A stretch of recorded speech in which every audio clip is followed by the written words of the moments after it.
গতকালকে আমি রাত্রি 11:30টার সময় প্রজেক্টর থেকে ফোন গেছে যে ঘেরের অবস্থা খারাপ, আমি সমস্যা কি? আগে যে বৃষ্টি হয়েছে পরপরই পানি হিট হয়েছে, আমি বলেছি বাবা আমি কিন্তু একদম ভিখারি হয়ে যাবো, তুমি আগে বিদ্যুৎ অফিসে ফোন দাও, আমার কোনো কারেন্ট তো যায় না। কঠোর পরিশ্রম, বুক ভরা স্বপ্ন আর জমানো পুঁজি সব ধূলিসাৎ হয়ে গেল মাত্র কয়েক ঘন্টার লোডশেডিংয়ে।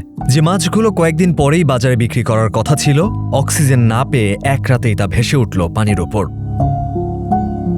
ঘটনাটি দুই তরুণ উদ্যোক্তা আলফাজুল ও ফারুকের যৌথভাবে গড়ে তোলা মাছের খামারের। নিজেদের সবটুকু দিয়ে দীর্ঘদিন যত্ন আর পরিচর্যায় মাছগুলোকে বড় করে তুলেছিলেন তারা।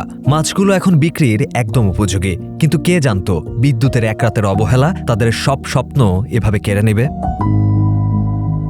হঠাৎ শুরু হওয়া দীর্ঘ লোডশেডিংয়ের কারণে খামারে বন্ধ হয়ে যায় কৃত্রিম অক্সিজেন সরবরাহ। বিদ্যুৎ না থাকায় বিকল্প কোনো ব্যবস্থাও রক্ষা করতে পারেনি মাছগুলোকে। সকাল হতেই চোখের সামনে ভেসে ওঠে হাজার হাজার মাছ। গতকালকে আমি রাত্রি 11:30টার সময় প্রজেক্টর থেকে ফোন গেছে যে ঘেরের অবস্থা খারাপ, আমি সমস্যা কি?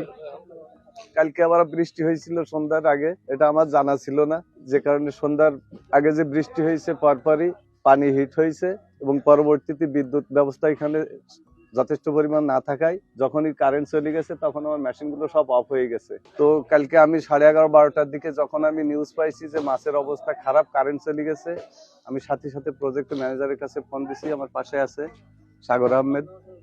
আমি বলেছি বাবা আমি কিন্তু একদম ভিখারি হয়ে যাবো, তুমি আগে বিদ্যুৎ অফিসে ফোন দাও, আমার কোনো কারেন্ট তো যায় না।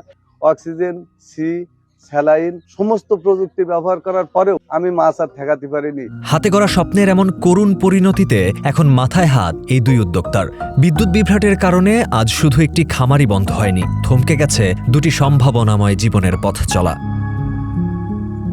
এমন সংকটে এই উদীয়মান উদ্যোক্তাদের পাশে কি দাঁড়াবে কর্তৃপক্ষ?